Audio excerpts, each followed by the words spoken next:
glide, to pass along by smooth, continuous movement without effort or difficulty, to go unperceived, quietly or stealthily, to pass gently or imperceptibly, to fly without motor power.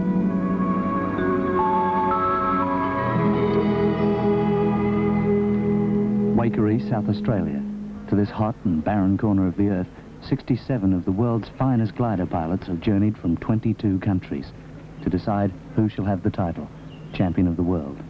On the ground, everyone is tense and is chasing for seconds, for money or whatever. And then we have a wonderful chance to go up in the air and get away from all this nonsense. And what we do is we import just this nonsense from the ground into the air. But we can't help it. We are human.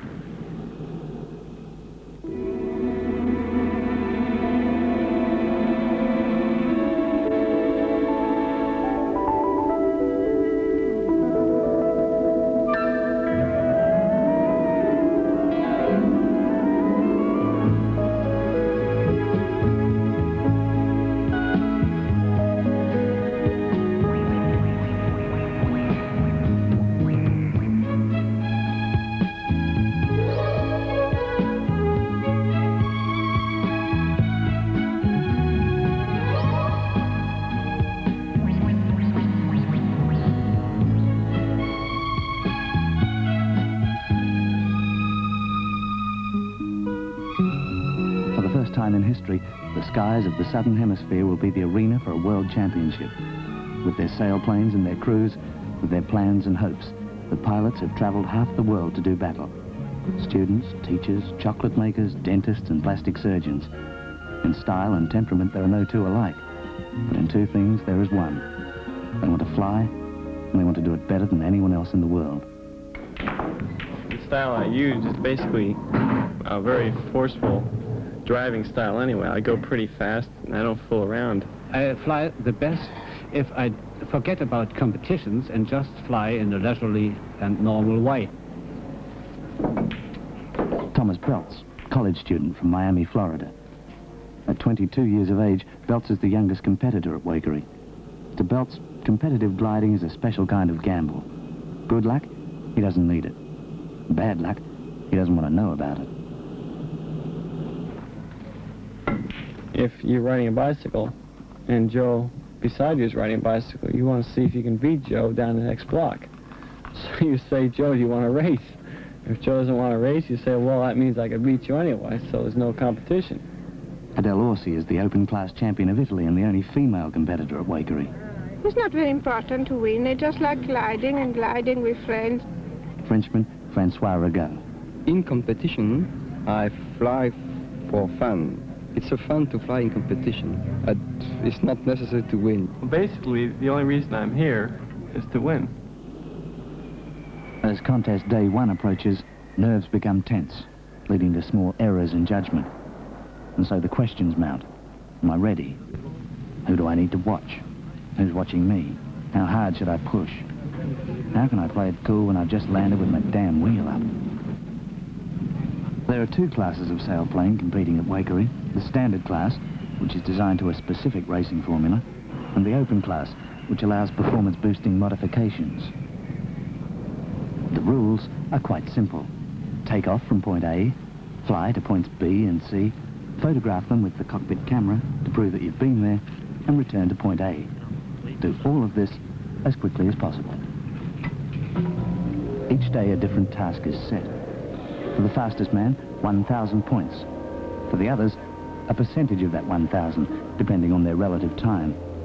For those who don't complete the course, just some points for the distance they have travelled. It's a bit like a mixture of a car rally and a yacht race. The rules, quite simple. The strategy, more like a game of chess than a race. You can make as many starts as you want. Your timing is taken from the last one you make. You can even make more than one circuit of the course, provided you think you have the daylight hours necessary. Your best time is the one you register with the judges. The contest can last anywhere from 4 to 14 days, depending largely on the weather. The name of the game is consistency. One good day can't win it. One bad day can lose it.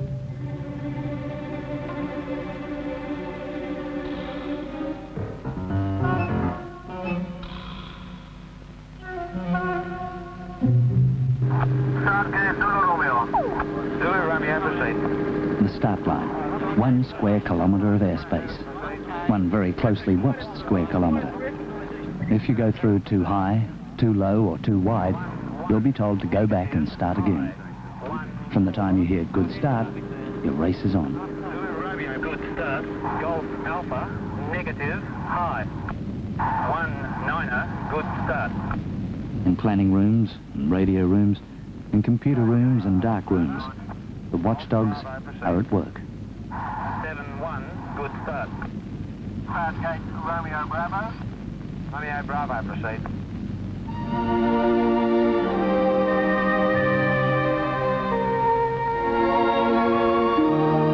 It took a lot of talking to get the World Championships to Australia. Talking that was mainly about the weather, because it's the rising currents of warm air that a pilot must search out. The rising air that allows birds to climb without a flap of their wings. The rising air called thermals. Statistically, the hot and dry conditions in South Australia should provide better thermals than most countries. Statistically, it should make for a great competition.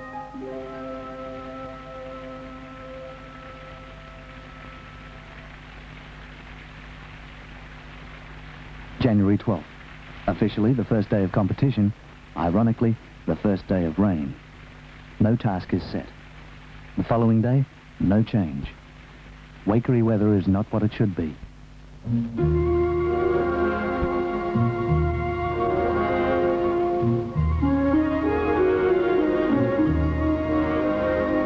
West German Hans-Werner Grosser holds the world long-distance gliding record. To Grosser, physical fitness is essential to competitive gliding. I do a lot of skiing, and I do long-distance runs, and I have quite a good time in 100 meters. You know, I don't go out and run every day for gliding. I wouldn't want to go out and run 10 miles an hour, or 2 miles, or 1 mile. Well, physical fitness is certainly important. Riding just plain is not a physical thing. Well, I think that physical fitness is very important in a competition like this. It'll last for about 14 days. You don't get points for going to bed early. People will get very tired.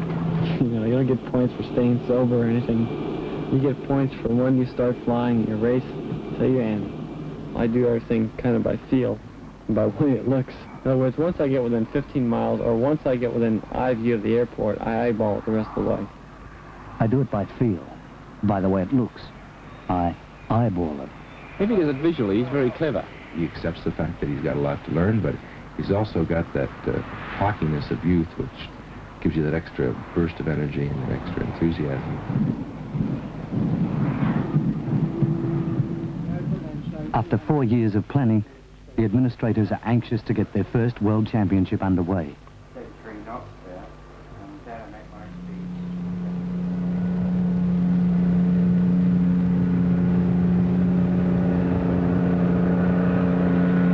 Despite the fact there is very little improvement in the weather, on January 14, they set their first task.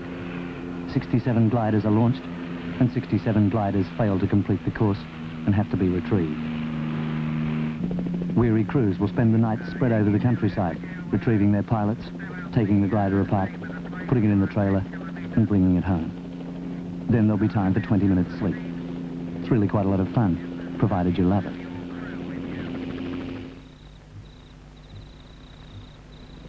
By morning, the usually orderly tie-down area looks more like a battlefield. When the scores are posted, contest day 1 belongs to the French. Pinot and Mercier are first and second in the standard class. Cartry and Rago are first and second in the open class.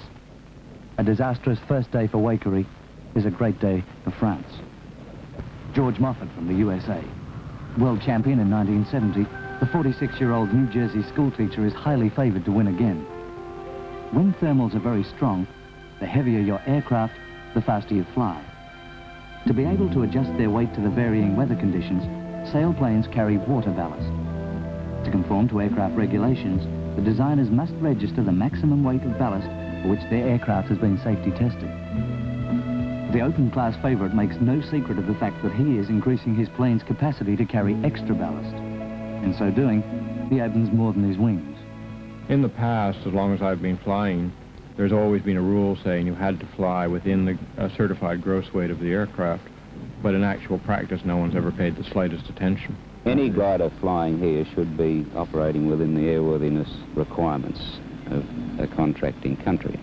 Now here, some team manager took it upon himself to call up the government and say that this was being done and it was dreadful and the government ought to intervene. So the contest committee, Wally Wallington, has been put in a terrible position of trying to enforce an essentially unenforceable rule. Wally and I are placed in no more difficult position in this one than the director and deputy director of everyone have faced. They intend, at the present moment, to weigh 2 aircraft a day, ostensibly chosen by lot. The organisation, the director has said it will be random. Everybody knows quite well who has the capability for the maximum weight. Pilots who can anticipate the conditions that are going to exist in the country where they'll be competing, they have a distinct competitive advantage. And I know that some people are flying with lead, 70 kilos has been mentioned in one case, and of course they endanger themselves. There is no safety problem at all. Klaus Hollighaus from West Germany is designer of George Moffat's Nimbus and designer of 25 other aircraft flying at Waikerie.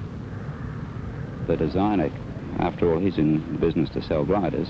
If you carry more water, I think the glider is even more safe. It might very bloody well not be safe. He might have just picked the bloody right upper limit for the thing. These fiberglass gliders are so strong, it's impossible to break it during flight. This whole business of gross weight for aircraft is going to be something that really hurts the championships a lot here. We may not weigh the aircraft. There are all sorts of issues. The last word I heard was they're going to weigh them.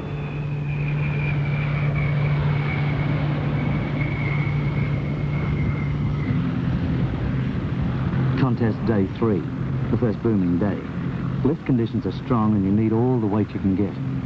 With that weight, pilots will be able to push their aircraft faster between the thermals, thus picking up valuable seconds.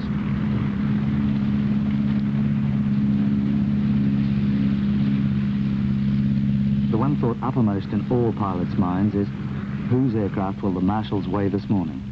But there are no scales on the launching pad. I know I'm legal, but I'm not so sure about some other people. In the standard class, Frenchman Mercier wins his second day in a row. In the open class, George Moffat wins for the first time and moves into second place overall. Quite clearly, he's going to be the man to watch.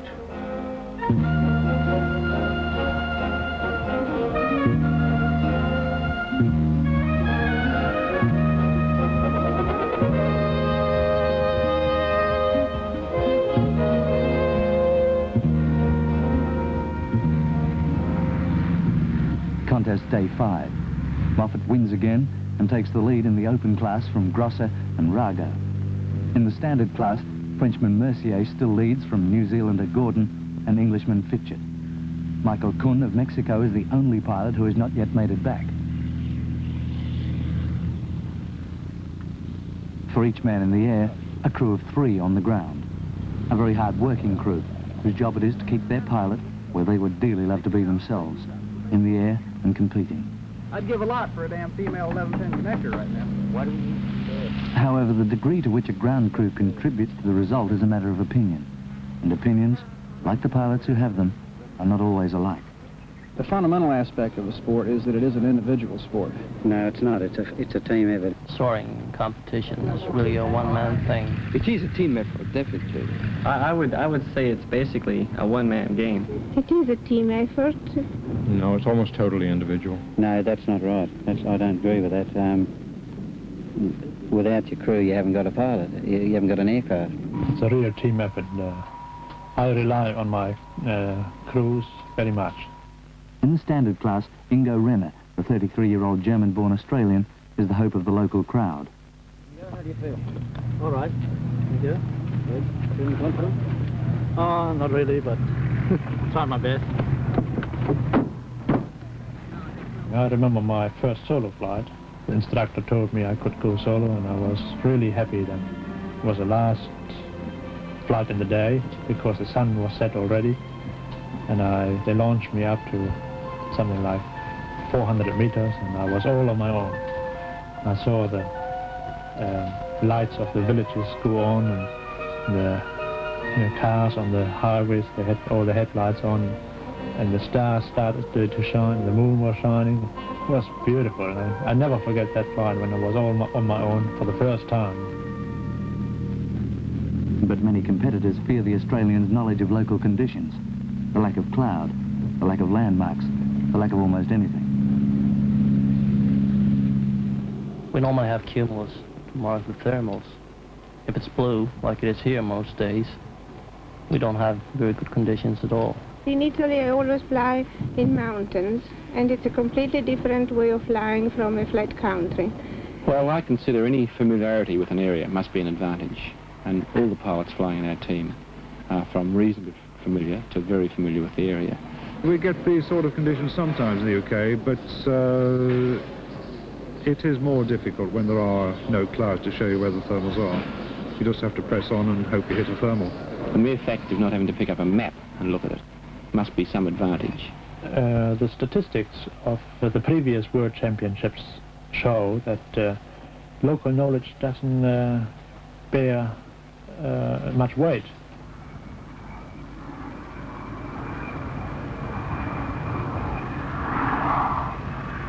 Contest day 6. The open class flies the longest task ever set for international competition, a triangle of 707 kilometers. Only 10 of the 28 open class pilots make it home. And the first man back, Francois Rago. Usually in my club I take off very early, and I land only at the end of the day, so I used to fly a very long time. But right behind him in the open class, the consistent George Moffat, second for the day, but still leader overall. In the standard class, Ingo Renner finishes a mere 1/10 of 1 kilometre per hour behind Tunis of Holland and moves up to 4th place. You have to be patient and sit back and wait until your opponent makes a mistake, like in chess, and take advantage of it. One man in particular is waiting for just that mistake, from Renner. He is Helmut Reichmann, 32-year-old university lecturer from West Germany. 4 years ago, with an unprecedented low of only 300 gliding hours behind him, he won the World Standard Class Championship in Texas. Along with Australian Renner, he shares the favoritism for the standard class again.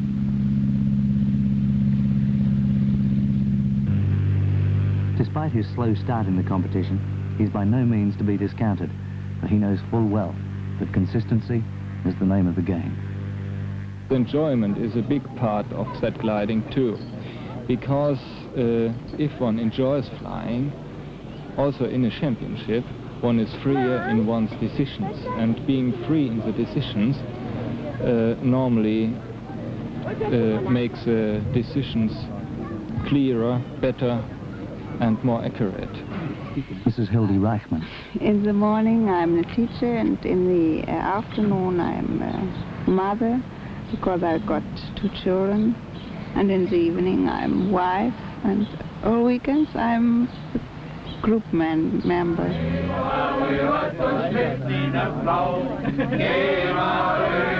If one's wife is a good wife, it is about the best team member that can be expected, because it's easier for her to understand her husband's mental position.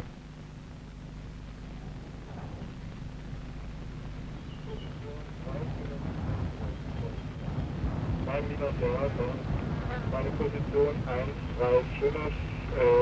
135 Höhe 150. Könnt ihr die mal hinrichten? Sedan Helmut, hier ist er. 180 Grad, 25 Knoten. Lima Sierra von Wagen. Links von dir kurbeln einige Maschinen. Links vor mir jetzt oder vor Ihnen? Jetzt vor dir. Ist doch das, ne? Ja, das stimmt. Mhm. Du fliegst vielleicht genau drauf zu, kannst du geradeaus? Okay, ich hab's in Sicht, ich flieg hin. It's a sport for the brain, like squash. It's not only for the body, it's also something for the brain. And so when you are in the crew and you know him very well, you can help him. Contest day 7. In the open class, Moffat wins again and opens up a formidable lead of over 350 points. Top 3 for the first time.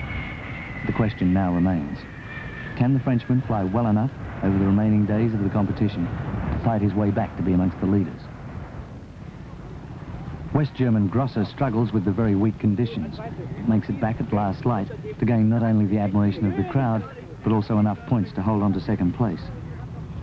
In the standard class, Mercier can manage only 19th, but his early performances keep him in first place overall.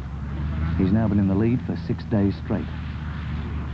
Ingo Renner makes third for the day, and he's now in the top 3. With the contest 2/3 over, Helmut Reichmann is conspicuous by his absence from the top 3. He's been lying 4th or 5th for the last 5 days, but the consistency of the leaders is keeping him at bay.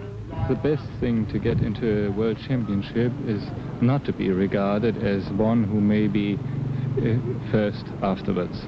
The fact that I realize that I'm supposed to do well in the contest has very little psychological effect. Current open class title holder, Göran Ax of Sweden. I don't think it has any effect, really. But Reichmann, Moffat and Ax are not the only world champions at Waikerie. Jan Wroblewski of Poland is here too.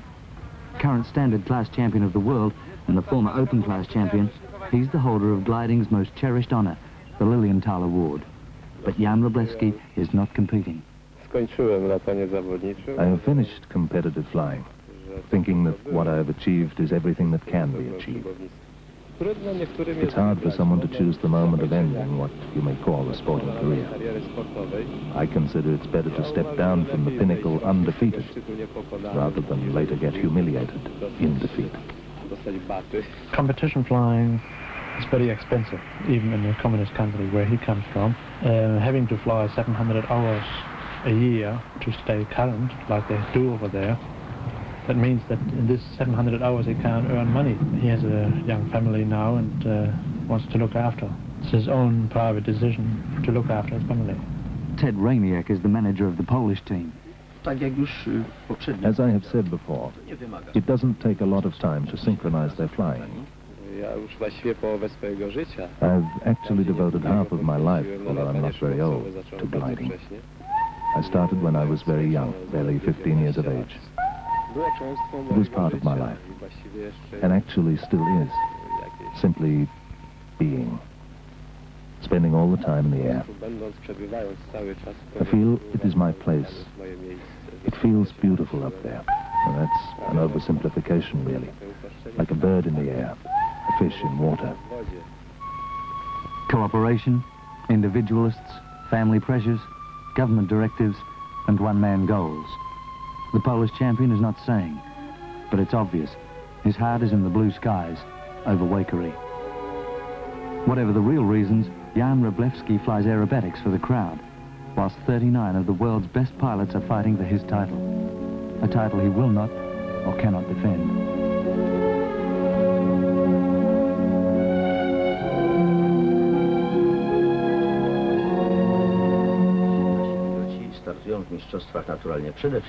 Our pilots start in championships primarily for their pleasure as pilots. But I'm deeply convinced that one of the greater pleasures is the possibility of representing the country. But separating the individual from the country is a question that goes beyond Jan Wroblewski. There are no prizes for countries, only for the individual. Nationalism has as much importance as the individual or his manager chooses to give it. You know, I'm happy to represent the United States, and that's, you know, whatever I can do, but it's also what I can do for myself. Well, I'm representing the UK, yes. I'm flying for the UK. I'd be flying for Göran Ax, just myself. I would be very glad only to compete, and winning would have no importance for me. But being in the Italian team, I should try to do my best. The West German glider pilots think to me being here, they are sure that I will fight for my country. Oh, I don't think at all. I fly. Well, I'm just flying to beat all the others, including the other Germans. And all this nationalism and all this national feeling that we had in an excessive way 30 years ago are over for us once and forever. 9,000 miles from the workaday world of a New Jersey private school classroom, a pretty young American finds a moment to relax. Someone had said before, oh, George Moffat and Suzanne Bundy should meet because there'll be fireworks one way or the other, and there were. Suzanne Moffat is both wife and crew member to the American open class favorite. It just, it's like I've known him always, and I always want to be with him, in however many lives I may have. It just works. I can't explain it. This doesn't always work. Doug Gaines, a competitive pilot in his own right, is also on the crew. Of course, in her case it does, because they're a very close-knit couple. They have no children, it's just the two of them, and they very much live for each other. We've spent, 10 years together, I guess. We've never spent a night apart, or a day apart, a whole day. And we wouldn't want to. Well, of course, she's a wife, and there are good wives and there are bad wives, as far as soaring goes. Now, she generally does a pretty good job of looking after him and patting him on the ass or whatever it takes, you know. But she gets in the way, too, sometimes. Even though my wife and Suzanne are quite different, I still notice they do the same things. They talk about things that are unnecessary to talk about. George has never, in a single moment, ever bored me or irritated me, and he claims the same thing. So, and I think that it's true.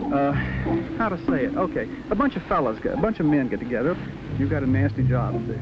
You kind of pitch in, and maybe everybody's in a semi-shitty mood, you know. But you go ahead and do the job, and maybe you kid each other a little bit. But there are certain circumstances when, if there are 2 or 3 women around, for instance, to fuss over you, it wasn't the time when you wanted them around. You know, like the extra fussing around actually slowed you down. I've always been more of a boy than a girl anyway, so it doesn't matter. You know, they accept me as one of the boys. He wouldn't go without her. The only thing practical I do is that if I didn't come, he wouldn't come. So if I weren't here, he wouldn't be here. I suppose that's all I do, really. I think if you can have a wife who is really interested as crew, that's absolutely the best crew there is.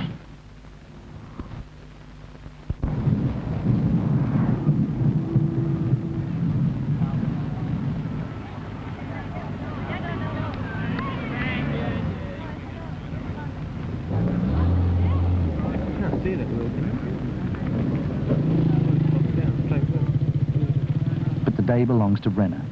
He finishes just 7 points behind Reichman, and on aggregate takes the lead in the standard class. It's the first time in history that an Australian has ever been in the lead in a world championship. In the open class, defending champion Axe of Sweden comes into the picture with his first win. But the top 3 doesn't change. Consistency is proving a winner for Grosser, Ziegels of Belgium, and above all, Moffat. During the contest, the pilots prepare themselves mentally, or psych themselves to varying degrees. George psychs himself up. I think all of the pilots do. They all do it in different ways. Some do it by kicking holes in airplanes. George says he doesn't worry about psyching himself up. This is what he'll tell you.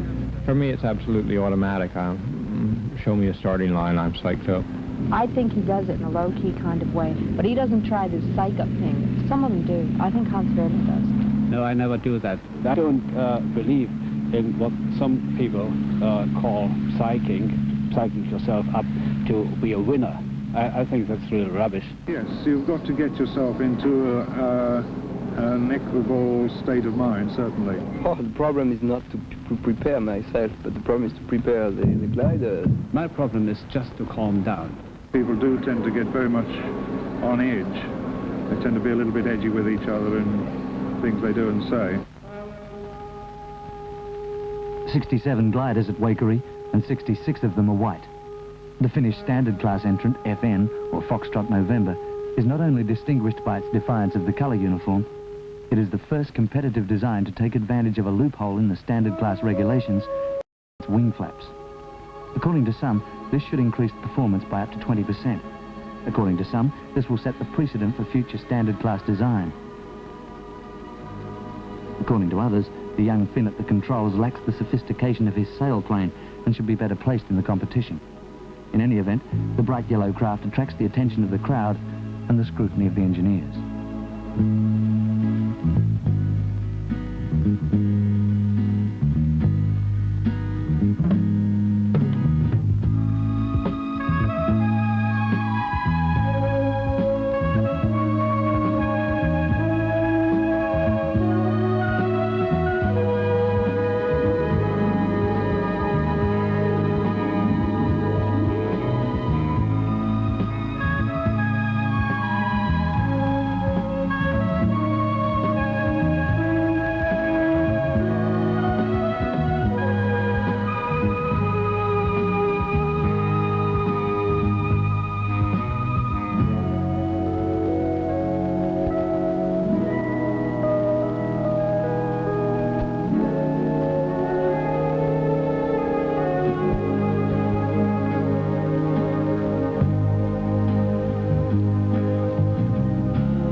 Will the crew of aircraft number 1 and Tango Bravo please come to the flight office for outlanding reports?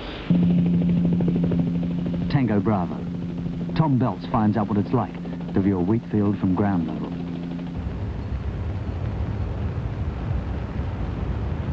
If you blow one day or you get very unlucky, you know, you'll drop right out of the top 10, and that's very fast. And if you have another bad day, pressing, trying to get back in the top 10, you know, it's the way the game's played. You know yourself that you're as good as, say, most of the people in the top 10, but if you're not there, you know, what the hell? So, like, right now I'm probably 18th. Land out. 2 of the most unpopular words to a competitive pilot. When there's no air rising, no matter where you look, there's only one way to go, and that's down. Probably in a wheat field. And if you're good at it, by a farmhouse.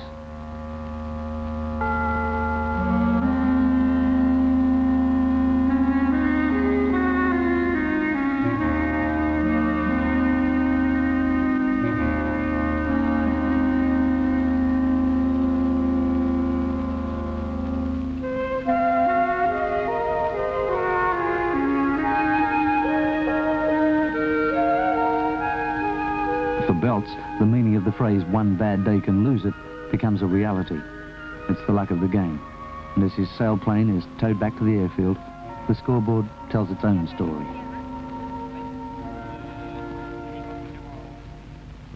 Well, you know, I can't worry about it. I got too many other things to think about, you know. This is just one of them, actually. I did the best I could, that's the way it is.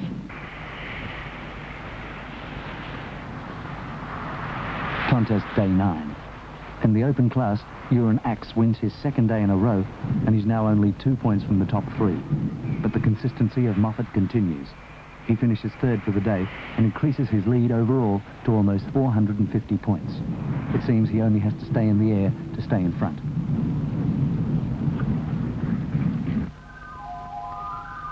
Axe, Cartry and Moffat all break the world speed record for 500 kilometres, but the task is not an official triangle, and the record books will not be changed. In the standard class, Reichman finishes 2nd for the day and moves yet closer. He is now just 17 points from the top 3, but still 170 points behind Renner, who finishes 4th for the day and retains his lead overall. Michael Kuhn of Mexico uplands again.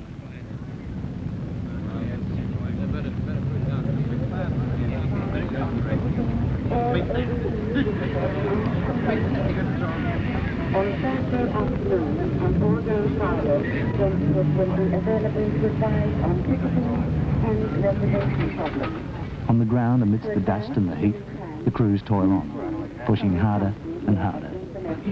I'm melting. Contest day 10. For the first time, a world championship has gone more than 9 days, and there is still the chance for another. Waikerie weather has lived up to expectations, and the effects on the pilots are telling.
At the end of the day, there is no Frenchman to be found in the top 3 in either class. Open class champion Axe has made his way into the top 3 and still has a chance to retain his crown. The world record distance holder, Grosser, can only manage 15th place for the day and slips from the top 3 for the first time. The slow starting but persistent Reichmann takes advantage of the strain on the leaders in the standard class and wins well to move to 2nd place overall. The exceptional length of the contest means that he has not yet lost. Standard class leader Ingo Renner has been poised for victory for 3 days, and now the host country must wait yet another day for their first ever world champion. Only the incredibly consistent Moffat goes ruthlessly about the task of increasing his lead in the open class. He has now finished in the top 3 on 8 of the 10 contest days and leads by more than 450 points. Contest day 11, the day of decision. At 9:30, the task is set. For the leaders, a realization that they must fly well again. One bad decision, or even bad luck, could cost them the title, despite the fact that they've already won over a greater number of competition days than has ever been required in the past. For those who are pressing the leaders, the realization that there is still hope. Moffat, Grosser, Ziegels, Axe, Renner, Reichmann, Kempke, Fitchett. The wind is strong. It's not a good soaring day. The tasks are short, and so are nerves. Ingo Renner's crew chief, Joe Lacey. Oh, our stomach's in the mouth, and I can't seem to kind of get back there. I've been to the doctor and had some tablets to try and settle me down a bit, but I think we'll be on pins and needles for the rest of the day. Yeah, of course I'm confident. At the same time, I'm holding my breath, so don't ask me until the end of the day. For Reichmann, the last chance, a very slim chance. Only 247 kilometers to fly and more than 100 points to make up. For the young German, there's nothing to lose and everything to gain. Can he bridge the gap and make world champion the 2nd time? No, I don't think this really, because the difference of points is too large. That's 120 points, and that should be by accident if I would have a chance to win. For Renner, there's a great deal to lose. Surrounded, encouraged, loved, photographed. In a matter of hours, he can be champion of the world. There's still a task to fly, but Renner is not about to throw away Australia's first chance to have a world champion. Moffat. By now, his competitors wonder if he's man or machine. But with just 294 kilometers between him and the world championship, the answer is obvious. This is a very human machine, and humans can make mistakes. Axe. He needs that mistake, and he needs it today. If he doesn't get it, he is that same 294 kilometers away from being the ex-open class champion of the world. Kuhn, the man with the least to lose, but possibly the most to gain. He could still find out what it's like to fly in to Waikerie Airport. Yeah, so that will be a good thing. So I hope I'll make it back. Huh? I haven't made it back yet, but that was the first time.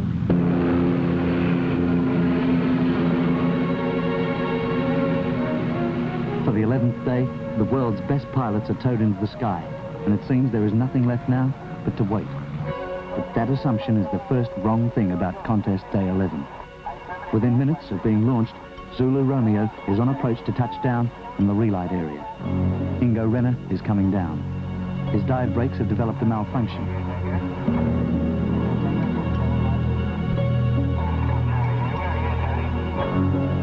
For the aid of the Australian comes not only his own crew, but also that of Helmut Reichmann. He is past the start gate and on the way. The mechanical problem is fixed as well as possible in the time, but the Australian gets back into the cockpit with a warning. Don't exceed 100 kilometers per hour, or the pressure may force the dive brakes up again. Renner is relaunched, but now he has even a greater pressure to contend with, uncertainty. Where's Reichmann? What speed is he making? Is it possible that Reichmann could pick up enough points? Will the dive brakes remain in place?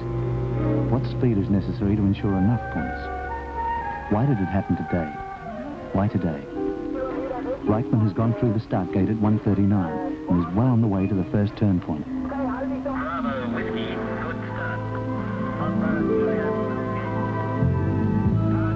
Renner starts at 1:54, which means he must land within 15 minutes of Reichmann to equal his time. Every minute beyond that means a gain in points to the West German, and he needs 109. As Renner moves out chasing the main group, those on the ground sense the possibility of a close finish between he and Reichmann.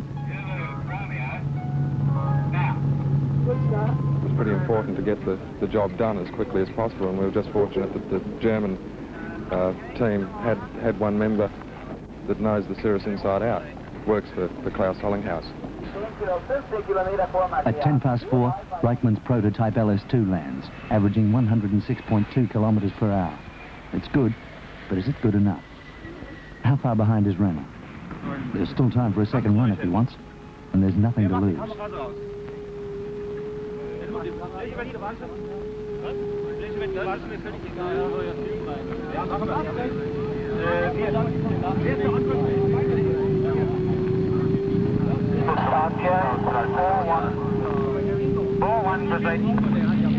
Even if he lands out, he's trying as fast as possible. Even if he's very low. Still got time? Yeah, it's a chance. I mean, no guarantee, but it might come. Reichmann decides to try it. At 4:19, he's back in the air. Now the waiting game starts again. The wait for Renner's Zulu Romeo. The wait for the first Australian world champion. At 4:42, the waiting ends. Renner is back. His average speed, 95.6 kilometers per hour. It appears at this stage as though Ingo Renner still maintains his lead, with Helmut Reichmann from West Germany in second position. Looks like you might have it with about 30 points to spare, Ingo. Reichmann's gone again. Would you like to go? No. You don't want it? I don't think so. Why not? I'd like you to try it. His crew chief says go again. Congratulations, Ingo. His team manager says congratulations to the new champion. You'd like to have a go? Oh, Sammy, can have a cut. Okay. What about Good on water? you. What about water? You want more water? Won't take more water? Oh, it takes too long. Put it up. For the shy Australian, it's a moment of confusion. It seems there's no way he can lose, and despite his crew chief's anxiety, he decides there is no time for a second run. 8 o'clock. Yeah, Reichmann done it in 2:20. I did it at 3 hours, see? Yeah, that's right. Congratulations. Ingo Renner is not the only standard class pilot who's happy to be home. Yes, thank you. Thank you. There's something from us for you. Oh, thank you very much. I think we shall put it in the icebox and drink it right now. Some people told me I have a keg of beer waiting for me over there, you know? So I better go over and drink it. At the other end of the field, an open-class Nimbus makes a regulation approach. A regulation touchdown, and another day's work is ended. While the standard class championship hangs in the balance, George Moffat calmly rolls to a stop and to his second World Open Class Championship.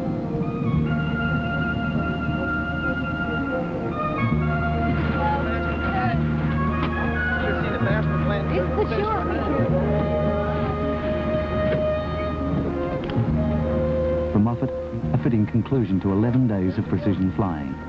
For his crew, the exhilaration of their second World Championship in 4 years. I beat somebody. Huh? I beat somebody. He's glad he beat somebody. Reichmann, in the meantime, is battling against deteriorating weather conditions. The only thing he's sure of is that he must try to make a better time than his first run. But the further he goes, the more obvious it becomes that his second attempt will be slower. 15 minutes before the West German lands, the unofficial result is announced to the spectators. It's not communicated to Reichmann in flight. As he lands, he only knows that he has failed to beat his previous time. What he does not know is that in the complex computerized scoring system, his first time, relative to the fastest recorded for the day, has made him world champion by 29 points. Now he knows. Overlooked in the earlier excitement was the fact that Kemker of Poland recorded the fastest time for the day. The relative times of Reichmann and Renner gave Reichmann his second world championship by the smallest of margins. If you can imagine the feeling that you get when you stand on the top of a high cliff and you see birds soaring up and down, you sort of feel, wouldn't it be nice if I could just leap off this cliff and drift gently down?